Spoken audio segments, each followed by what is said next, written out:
Salut Pissom. Et dire que je m'étais promis de ne plus aborder ce genre de sujet sur cette chaîne, mais bon, vu les circonstances et les enjeux, je vais donc parler de la consultation lancée par la collectivité européenne d'Alsace. L'Alsace doit-elle sortir du Grand Est pour redevenir une région à part entière? Avant toute chose, sachez que cette vidéo n'est pas sponsorisée. Je ne suis pas payé pour la faire, et même si effectivement j'ai été invité à me faire le relais de la consultation, c'est très librement que j'ai décidé de réaliser une vidéo sur le sujet. Jamais je n'aurais accepté de la faire si je ne croyais pas à cette initiative.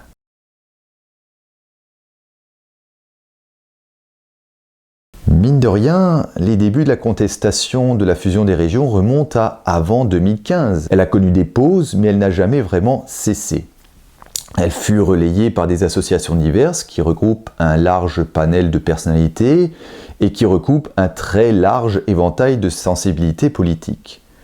Je ne reviens pas là-dessus, j'en ai déjà largement parlé et la presse s'en est déjà largement fait l'écho depuis 2015. En fait, en Alsace, c'est assez rare que ce sujet ne revienne pas sur la table de manière assez régulière, que ce soit par suite de sondages ou à des événements politiques divers et variés.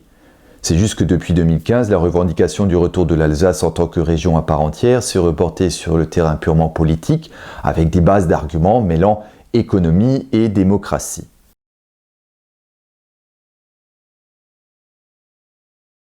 Parlons déjà des enjeux d'une telle consultation. L'idée, c'est déjà la démocratie en général. Ne pas attendre les élections et les élections suivantes pour sanctionner une politique ou pour orienter la politique voulue par le peuple.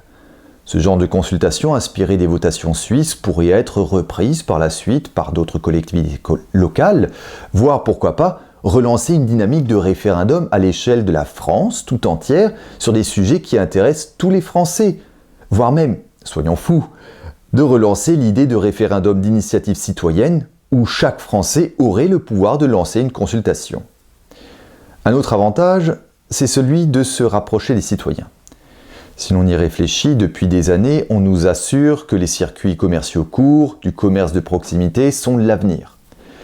Et alors que l'augmentation des prix du carburant rend les déplacements longs plus chers, la création de ces régions qui ont une superficie semi-nationale vient à contre-pied de toute cette logique de relocalisation économique.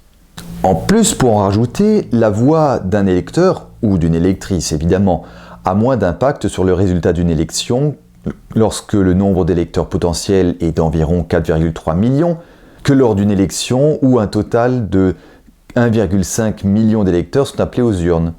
Ces régions sont donc par nature trop éloignées du peuple.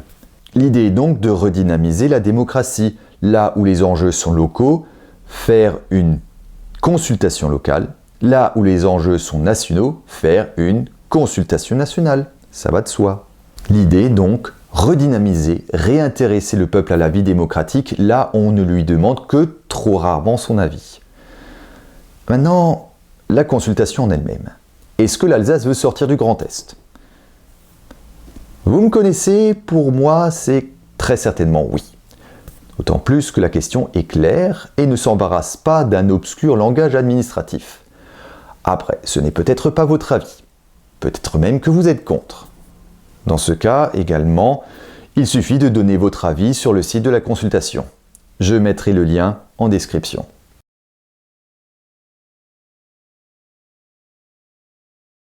Alors, sortir du Grand Est, qu'est-ce que cela changerait?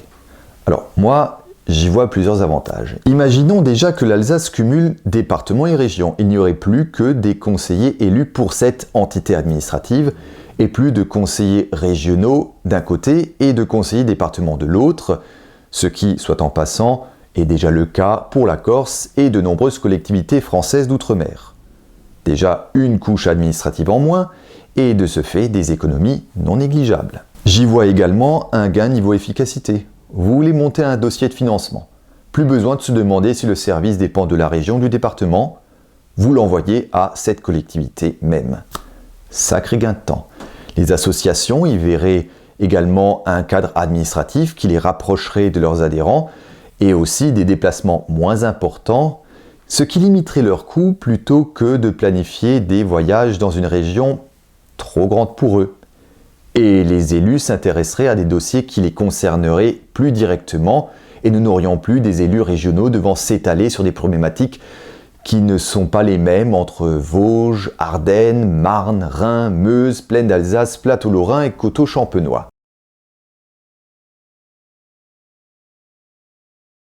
C'est vrai que cette initiative a également eu son lot de critiques. Ceux qui disent que ça ne va rien changer. Pour ma part, je pense qu'ils n'ont pas compris grand-chose aux enjeux, ou alors qu'ils l'ont très bien compris et font en sorte de le discréditer. La plupart du temps d'ailleurs, je caricature un peu, mais la plupart du temps d'ailleurs, il est dit que l'actuelle collectivité européenne d'Alsace, la CEA, n'a pas encore fait ses preuves, et que, de manière que je trouve assez paradoxale, on dit que la région Grand Est est bien au contraire acceptée par la population. En attendant, d'un côté, il y a des sondages qui sont faits assez régulièrement, qui montrent qu'une majorité d'Alsaciens souhaitent toujours sortir du Grand Est, sans compter les indices visibles dans la vie de tous les jours qui prouvent un attachement à l'Alsace. En fait, je serais assez curieux de voir le résultat d'un sondage demandant quel est l'attachement des Lorrains et des Champardonnais à la région Grand Est. Après tout, eux non plus n'ont pas eu leur mot à dire à l'époque.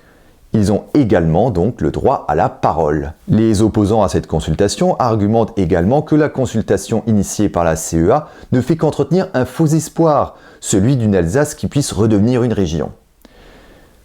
C'est vrai dans le sens où c'est une initiative qui n'est qu'une consultation, pas un référendum local qui serait initié par l'État, qui entraînerait ensuite le vote d'une loi, seul moyen légal pour que l'Alsace redevienne une région à part entière.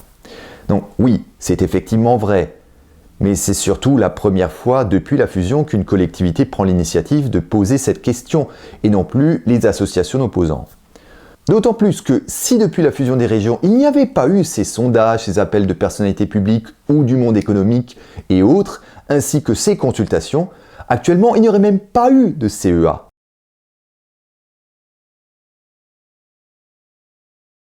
Il y a aussi un autre type d'argument que je vois revenir assez souvent sur les réseaux sociaux, même dans les articles de journaux, qui sont même parfois repris par des personnalités politiques. Je me devais quand même de les citer tellement ils me font de la peine. Il est fréquemment affirmé que la moindre initiative alsacienne ne serait qu'une sorte de porte ouverte à une pente fatale menant au séparatisme. Alors déjà, quel séparatisme ? Il faudrait définir le terme. Se séparer de la région Grand Est, là, oui, c'est pleinement assuré. Se séparer de la France ? Sérieusement ? Ceux qui avancent ce genre d'hypothèse farfelue, ils vivent à quelle époque ? Le but de la consultation, c'est de savoir si les Alsaciens veulent d'une région Alsace, une région française. Vous savez, c'est le même genre qui critiquait la présence du Elsace sur les plaques d'immatriculation alsacienne sous prétexte que c'est de l'allemand.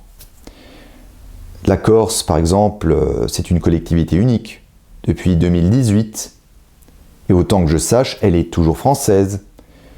Comme le sont d'ailleurs des collectivités d'outre-mer qui ont parfois des compétences autrement plus impressionnantes et plus importantes que celles d'une région ou d'un département français. Alors, sérieusement, pourquoi accuser l'Alsace de cette sorte de séparatisme pan-germaniste fantasmagorique? Après 3 guerres, dont 2 guerres mondiales, nous avons fini par choisir la France.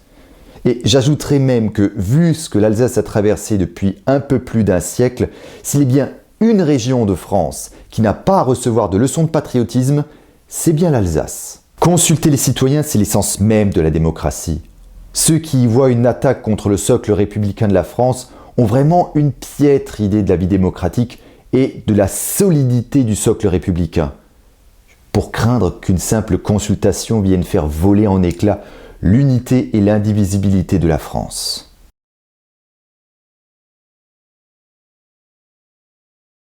Est-ce que pourtant cette nouvelle consultation va enfin permettre aux Alsaciens de retrouver la région Alsace ?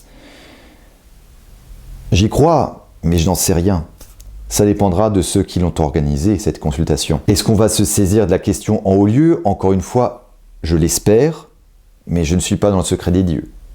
S'il y a bien une chose que je sais par contre, c'est que je ne manquerai jamais une occasion de donner mon avis sur la question.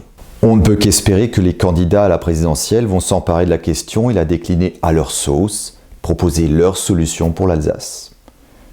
Et surtout, qu'ils tiendront leurs promesses. Moi, comme vous l'avez compris, je navigue entre optimisme et pessimisme, mais je crois vraiment que cette initiative a des chances d'aboutir, à condition cependant que l'on soit nombreux à nous faire entendre. C'était mon opinion sur la consultation ayant pour objet le retour à une région Alsace. Salut Bissom, bliebe gesund und bis bald.